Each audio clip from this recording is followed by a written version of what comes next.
Judge, this is a case of Cassidy's. Thank you. You all may be seated. Ms. Cassidy, you brought this case before the court. What's going on? We were married for several years, and he adopted my son from my first marriage, which meant my first husband relinquished all rights, and he doesn't want to take care of the child anymore now that we're divorced. Okay, sir, is there a reason you don't want to take care of your son? Well, he's not my son. Well, yes, he is. You adopted him. I thought I was in love with her. I just wanted to please her. So you didn't really love the child at all, your son? Because he is your son, just so we're clear. You're not going to be able to say things like, it's not my child. You adopted this child legally. This is your child. Well, he's not blood. He's her son. He's not my blood son. He's a redhead. What does that have to do with anything, the color of his hair? Kids. What does the color of his hair have to do with anything? I just always hated redheaded kids. Okay. How did the two of you meet? Well, I had been divorced several years, and I'm a farmer. Get ready, because this courtroom battle is going to get heated. The video begins with high-stakes epic music as Judge Vonda Bailey takes her seat, establishing the tone for what is shaping up to be a heated legal struggle. The energy in the room is electrical. Miss Cassidy enters, calm but clearly revved up. She explains it all. Her ex-husband voluntarily adopted her son from a previous marriage. But now, following their divorce, he's turning his back, refusing to support the child he once promised to nurture as his own. Then the ex-husband speaks out, and the situation quickly escalates. He coldly avoids accountability, claiming he's not my biological son. The courtroom gasped. But what about Judge Vonda Bailey? She isn't having it. She shuts him down instantly, telling him, and everyone else, that adoption is more than simply a symbol. It is a legally obligated responsibility, just like biology. The drama is sky high, and believe me, we're only scraping the surface. Yes, he's a farmer. Ma'am, I will give you your opportunity to speak in just a moment, okay? Go ahead, sir. So my friends took me out to a club. I call them mammary clinics. Took me out to a mammary clinic for my birthday, and that's where I met her. And she strapped it to me, and I fell in love with her that night. And You fell in love enough to adopt her son? to marry her, because I thought I was in love with her. Okay. And so we got married, and she coaxed me into adopting her kid. Okay, you adopted your child, and you're here today because she wants you to pay child support. pay for child that support kid. and take care of your child. He's more of a ballerina than he is a boy. What do you mean by a ballerina? I don't want that kid. He's. Sir, you adopted this child. Well, let his own father adopt him back. Wait a minute. His father terminated his rights, and you adopted this child. Well, she can talk. I'm not about to play this game with you, sir. Mr. Cassidy, we're not doing that today, okay? This is your child. You legally adopted the child, and you can be legally responsible for paying child support as well. Well, his first dad gave up his rights. How come I can't give up my rights? Well, you know what? We're not doing that today. Today, you're going to take care of this child, okay? Okay, what? And you're not going to give him up because he's a... Here's where things get wild. The ex-husband reveals a shocking truth. He just adopted the child to impress Miss Cassidy. Not because he genuinely wanted to be a parent. But wait, it gets worse. He immediately launches into a silly rant, calling the boy a ballerina and complaining about his red hair. Seriously?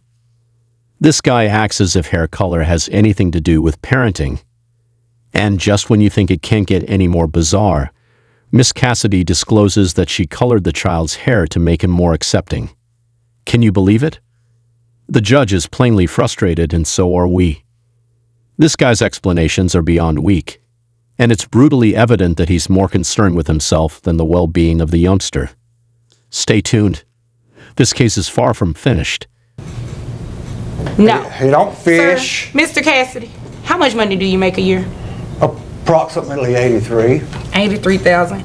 And ma'am, now I'm to you. What does this mean, farmer? I'd rather not go into detail. Okay. $83,000 a year. And sir, you said, how many other children do you have? I have 2. 2, okay.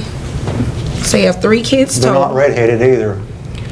Sir, the color of their hair should not affect whether or not you decide to be a father to those children versus your adopted son. You understand? I understand. Okay, well, as long as you understand. I have Judge? your gross, yes ma'am. So I've dyed the little boy's hair now, so What color is his hair now, ma'am? His hair is the same color of his now. And you all are aware that the color of this child's hair doesn't matter in terms of the financial responsibility, right? I understand that, but he doesn't, so I'm just trying to make it to where he I don't want to likes buy his son. tutus for You the know rest what, it of is his life. ridiculous she even had to dye the child's hair to even make you receive any type of comfort, sir. That's ridiculous.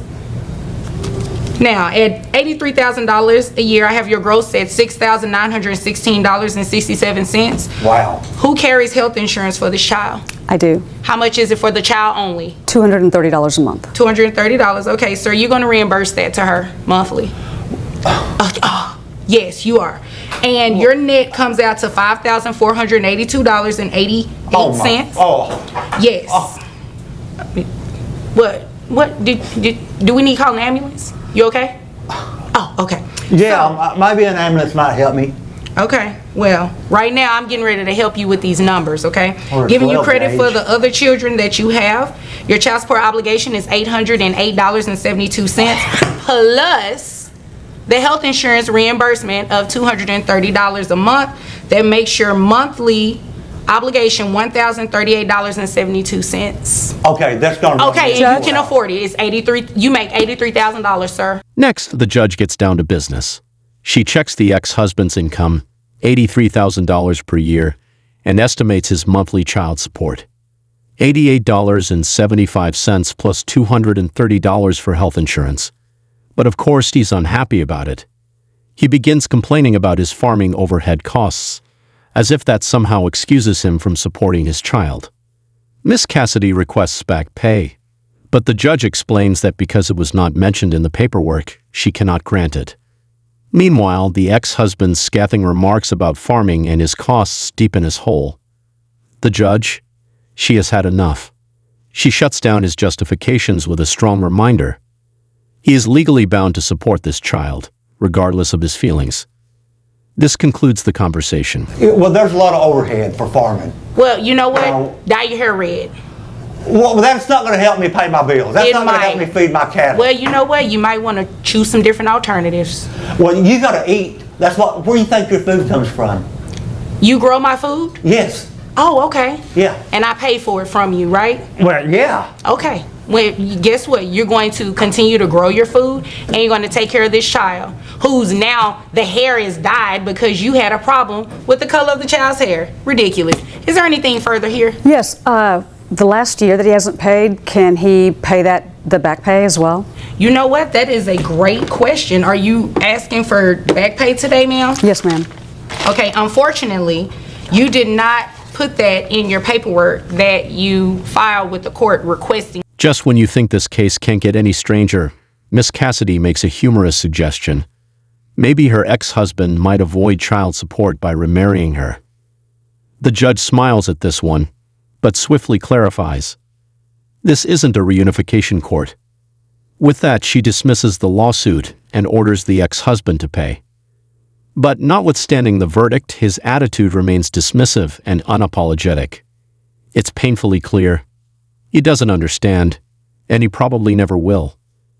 This part concludes with a mix of laughter and frustration, leaving us all stunned by this guy's arrogance. Unbelievable. If you did not ask previously, I can't award it to you. Okay. So, monthly obligation, listen, Judge, there's another we don't option. need all of that. If he wants to come back and remarry me, we can do that. Then he won't have to worry about child support. Well, I mean, that's have- an option. I'm going back to my ex-wife. That's an option. I've got my other wife and kids. They're coming back. We're back I just together. thought as long as he was okay. going back and forth, you know. Oh, well, I'm glad to see you. No going back. Well, I'm glad to see that you moved on. And I'm glad to see that you're open to that possibility, but unfortunately, this is not reunification court. Maybe she This is should go child back to support the memory court. clinic and go to So, work. well, guess what? If there's nothing further, you all are dismissed. Okay. Thank you. You're welcome. Want to give that to your wife? Maybe she'll have you comb your hair. Get out here. Finally, lawyer Vonda Bailey intervenes to break it down. She outlines the legal ramifications of step-parent adoption under Texas law, emphasizing that adopting a child results in a lifelong responsibility even after divorce. There is no reversing it. Bailey concludes with a crucial message, inviting viewers to subscribe and share their tales. She reminds us that these lawsuits aren't just about legal issues, but about real children's lives. The program concludes with an educational comment, connecting the heated courtroom drama to the larger legal picture. And honestly, after seeing this, you'll never think about child support issues the same way again.